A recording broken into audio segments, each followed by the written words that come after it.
Fellow Ghanaians, good evening. I came into your homes on 17th January to give an account of our COVID-19 situation, a situation which, per available data at the time, was not good. To this end, I appeal to you, my fellow Ghanaians, to help contain the spread of the virus by respecting the protocols government had put in place. The hope was that we would begin to see an improvement in our case count as a result. 2 weeks on from that address, the situation is even worse. As of Friday, 29th January, 64 more people have sadly died over the last 2 weeks, bringing the total number of confirmed deaths to 416. Our hospitalization rates are increasing, with the number of critically ill and severely ill persons now at 172. Our hospitals have become full, and we have had to reactivate our isolation centers. Our average daily rates of infection now stand at 700, compared to 200 2 weeks ago. The total number of active cases has more than doubled, from a little over 1,900 2 weeks ago to 5,358 currently. When I delivered update number 22, 13 out of the 16 regions had recorded active cases. Today, all 16 regions have active cases. Indeed, Greater Accra, Central, Western, Ashanti, Eastern, Upper East, Upper West, Volta, and Northern regions are the hardest hit, accounting for 94% of the total number of active cases. In effect, fellow Ghanaians, we have a lot of work to do in coming to grips with the disease. Given that recent studies show that the UK and other new variants are being transmitted within the population, we should all understand that our current situation could get very dire if efforts are not made, both on the part of government and by you, the citizenry, to help contain the virus. The analysis continues to tell us that the spread of the virus mostly occurs in indoor confined spaces with poor ventilation, where people are talking, singing, or shouting without their masks. The imposition of restrictions on our daily routines helped in reducing the prevalence of the pandemic in the country, and government has been left with no option but to reintroduce some of these restrictions in order to help save the situation. I know these measures in the recent past were unpleasant, but over a period, they resulted in a favorable situation for the country. We have to return to them. So, fellow Ghanaians, until further notice, funerals, weddings, concerts, theatrical performances, and parties are banned. Private burials with no more than 25 people can take place, with the enforcement of the social distancing, hygiene, and mask-wearing protocols. Beaches, nightclubs, cinemas, and pubs continue to be shut. Our borders by land and sea remain closed. All workplaces, public and private, must employ a shift system for workers, in addition to the use of virtual platforms for business or work. Conferences and workshops can take place with all the appropriate protocols.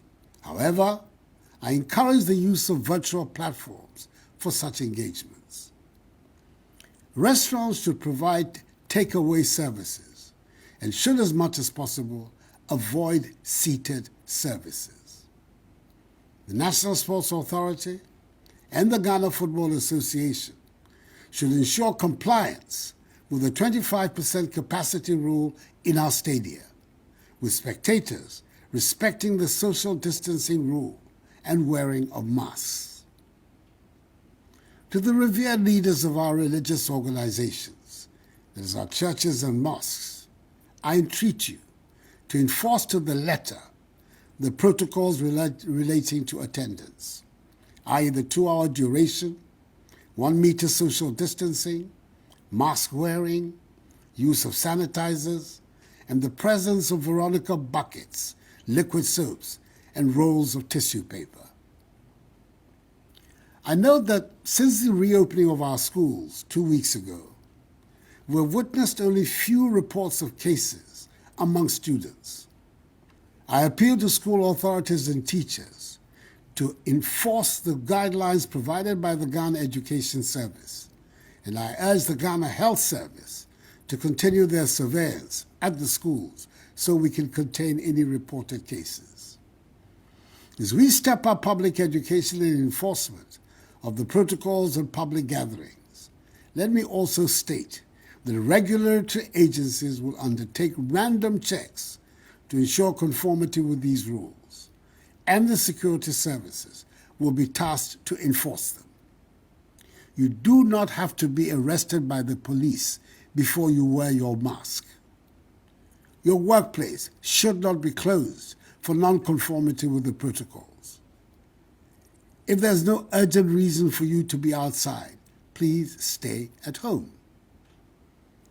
Each one of us can help to contain the spread if we continue to practice the measures of social distancing, washing our hands with soap under running water, refraining from shaking hands, and wearing our masks whenever we leave our homes. These measures must be respected by all.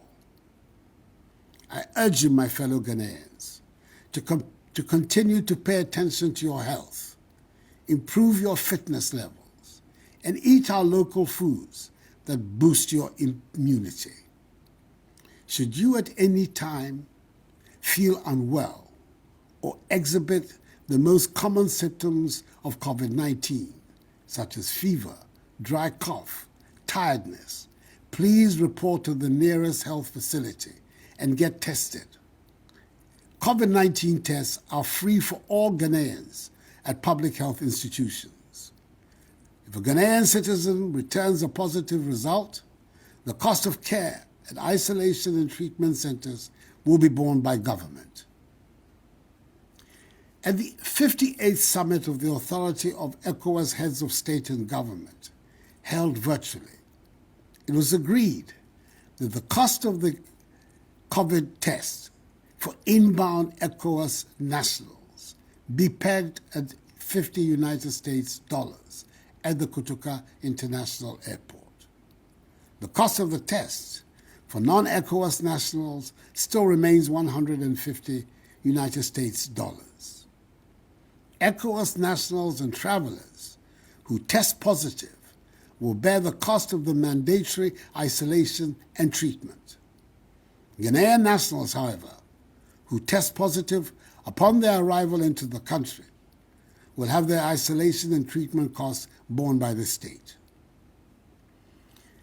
Fellow Ghanaians, in update number 21, I indicated that Ghana is set to procure her first consignment of the COVID-19 vaccines within the first half of this year.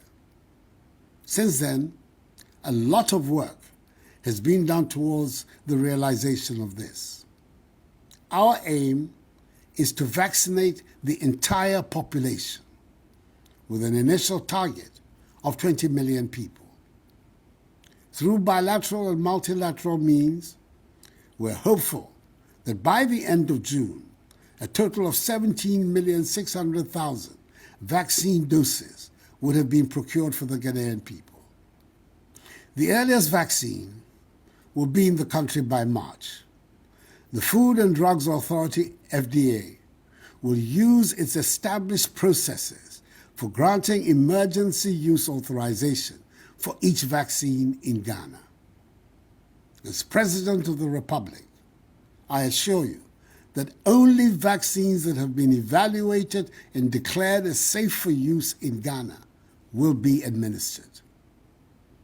Government will continue to monitor our COVID-19 situation and will remain resolved in ensuring that we are able to return to normal daily routines.